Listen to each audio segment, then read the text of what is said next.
speak a bit of cheap shit. Hello, hammerheads.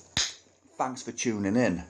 Well, as you know, I always pick up the free Metro paper on the way to work. You know, at the turnstiles. I mean, look at this. Look at this. Look at this, right? Look at it.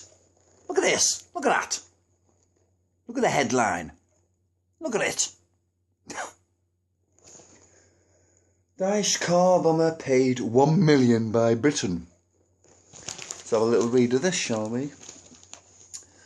A terror suspect paid $1 million by the UK after... For fuck's sake, I can't see a bastard thing.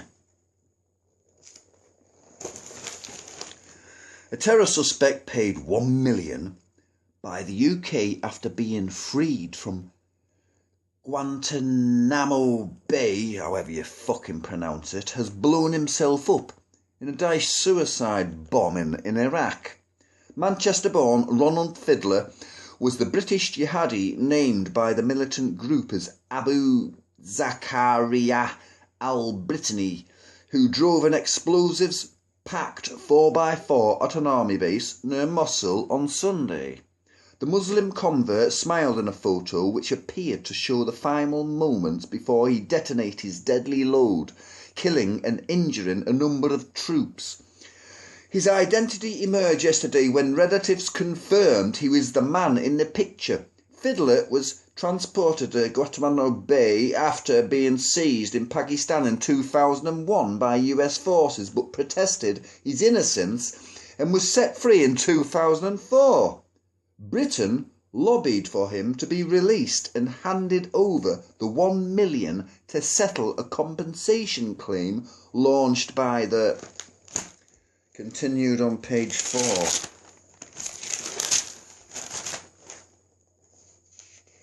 Oh, man. Father of 5, 50, who said UK agents were complicit in his mistreatment. But in 2014 he fled to Syria to join up with Daesh. His wife, Shuki Begum, 34, followed him there to try to persuade him to return, but he refused. Fiddler, who had changed his name to Jamal Uddin al-Harif, was born to Christian parents from a Jamaican background. He turned to Islam in the 1990s and, according to his Pentagon file, travelled to Sudan in 1992 and met terrorist chief Osama bin Laden. Oh, for fuck's sake. When he was seized by US forces in the aftermath of 9/11, he claimed he was only in Pakistan's city, Quetta, for a religious holiday. A religious holiday? What the fuck's that when it's at home? He accused the US of subjecting him to cruel, inhumane treatment in the detention centre and launched legal action against President George W. Bush's Defence Secretary Donald Rumsfeld. Blah-de, blah-de, blah-de, blah-de, blah. You know, some of the activists who campaigned for people's release from Guantanamo Bay did so on solid moral grounds. Solid moral grounds. Yeah, fucking right. But there should be better scrutiny in future. Well, people like Donald Trump and myself have been saying the same thing all along, but who's going to listen? Who listens to sense these days? Fucking nobody, that's who. Let's have a look at what other shit is in here. Nurses too busy to care for the dying. Whoa, why am I not surprised? Nurses feel they are too busy to give dying patients high-quality care, a survey reveals. 2 in 3 say they are not given enough time to look after people nearing the end of their lives, a poll by the Nursing Standard and Cancer Charity Mercury found. Well, do you know why that is? I do. Because the NHS has been stealthily privatised for the last fucking God knows how many years. It still is. Yeah. And you've got people who are dying in hospital anyway, you know, so why should they keep them alive? Why should they look after them? Why should they give them proper care and treatment? Because they're going to fucking pop the clogs any day soon. Makes me fucking sick, it does. Oh, God almighty. The long good pie, Betts goalie resigns, roly-poly goalie, Wayne Shaw has lost his job, the scoff at a pie as a bit of fun in Monday's televised FA Cup 5th round clash with Arsenal. I don't give two flying fucks in Billy Smart circus. Football. Right, what else is in here? George Clooney, my new adventure as dad. Fuck off. You're a cunt. You're a leftist fucking libtard spastic. That's what you are.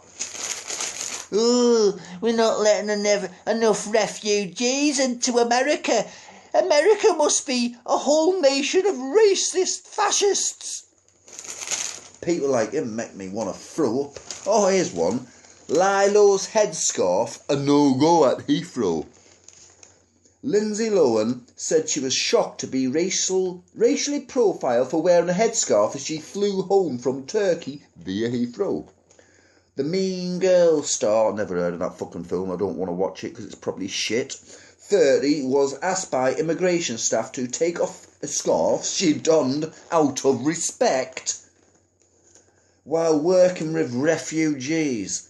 Lohan pictured also told Good Morning Britain she found a lot of peace studying Arabic and the Quran for her work. Fucking peace? Reading the fucking Quran?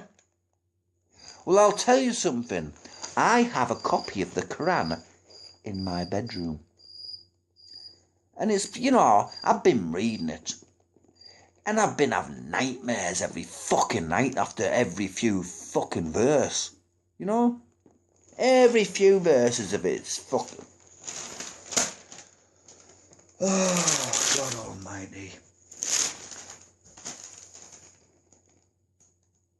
Oh, for fuck's sake. Right. Spare jail. Look at that. Look at it. Look at this. Look at this fucking twat. Seen that on Facebook, you know. Spare jail. Thug who kicked and stamped on cowering dog. Look at him in the fucking lift. Beating his fucking dog up. And giving a thumbs up to the fucking security camera. He thinks it's clever. You know, let's have a little bit of a read. A thug who claimed to be an animal lover was captured on CCTV kicking and stamping on his dog during a drunken rampage. Richard Cheshire threw Bull Terrier Cross Pablo across the floor, kicked him, stamped on his head and spat on him. The 34-year-old was also seen chasing the dog into a lift where the animal cowered and whimpered as his owner continued the beating and gave a thumbs up to the camera. Oh my God, I'll skip some of this. Oh my fucking God. He was spared a jail sentence. Instead, they handed him a 12-month community order with 120 hours of unpaid work. He was also barred from keeping animals for life but couldn't apply to have the ban lifted after 2 years. As he left the court in Birmingham, he shouted to magistrates, "I want you to know I love animals." Yeah, fucking right. Oh, you know, make me fucking sick, these twats. Oh, I fancy some chocolate there to wash that horrible taste of that. Fucking God knows what it is. Sal left that behind, you know. Oh, I must be racist. I must be. Look at this. White chocolate. God.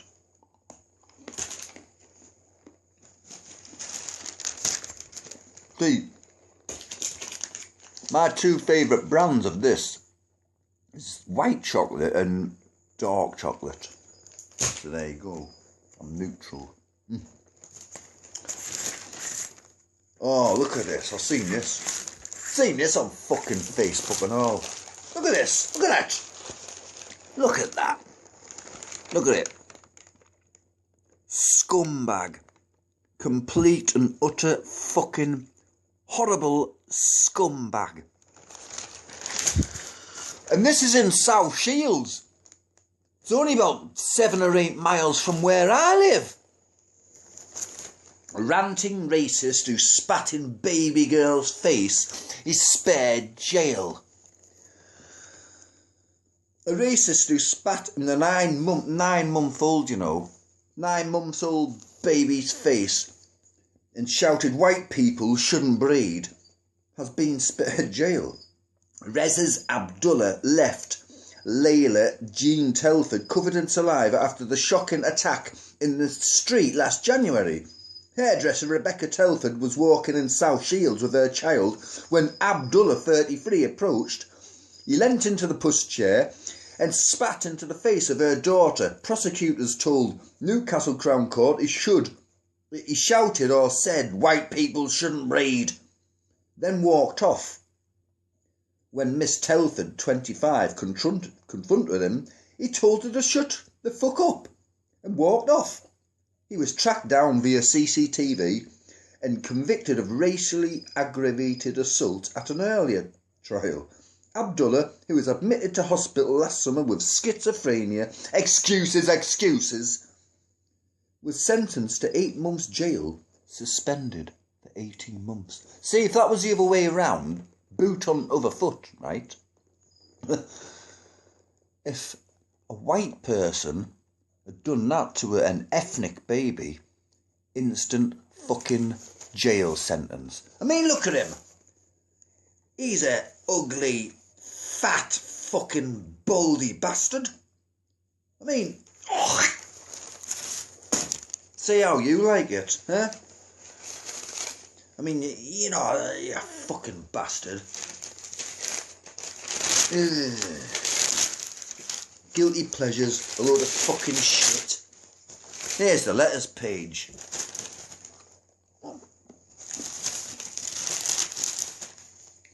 Reform, abolish the House of Lords.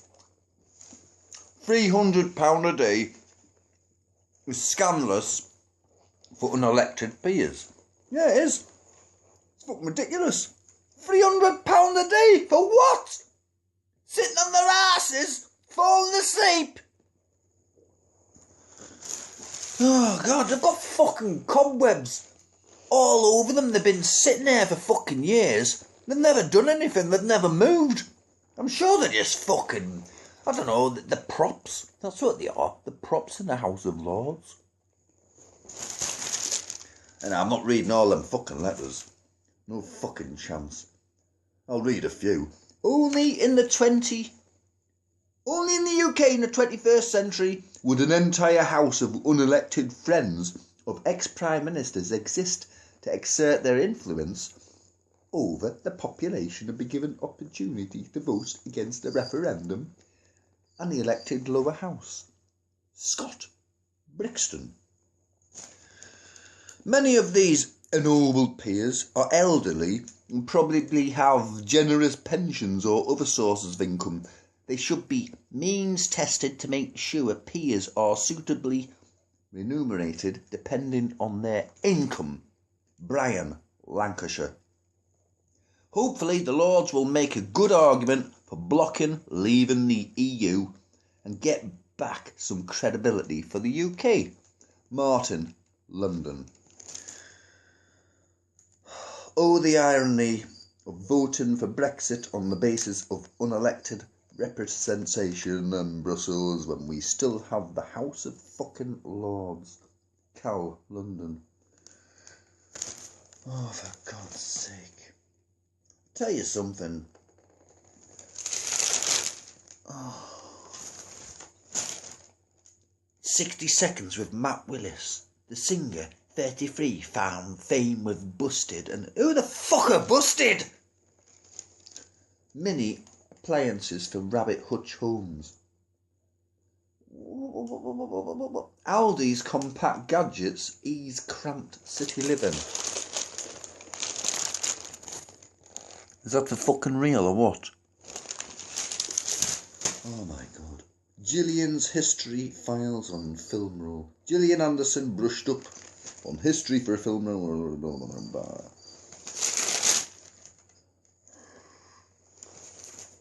A woman who downed a bottle of vodka and fell asleep at the wheel on her drive was nearly 5 times the limit, one of the UK's worst results.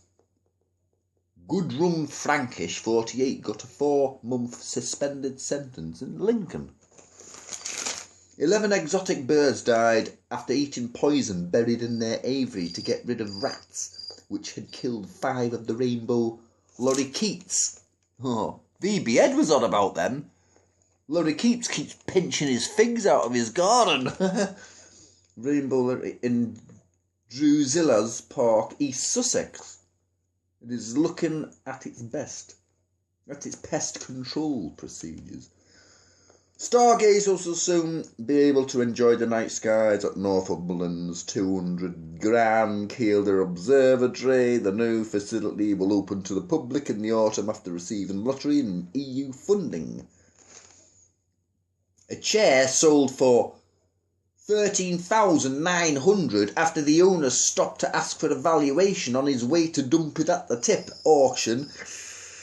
Auction staff at Itchen, Stoke, Hampshire, discovered it was a prized Victorian design. Who's going to pay that fucking much money for a fucking chair, for crying out bloody loud?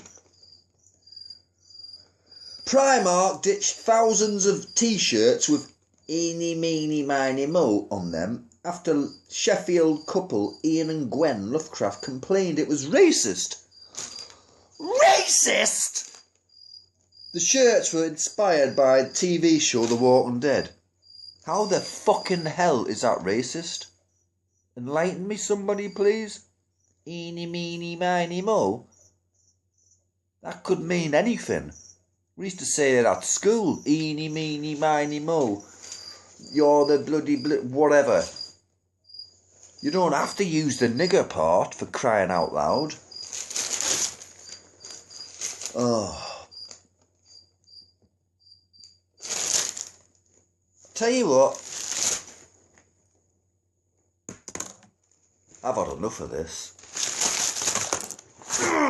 See ya. Oi, mate! I'm trying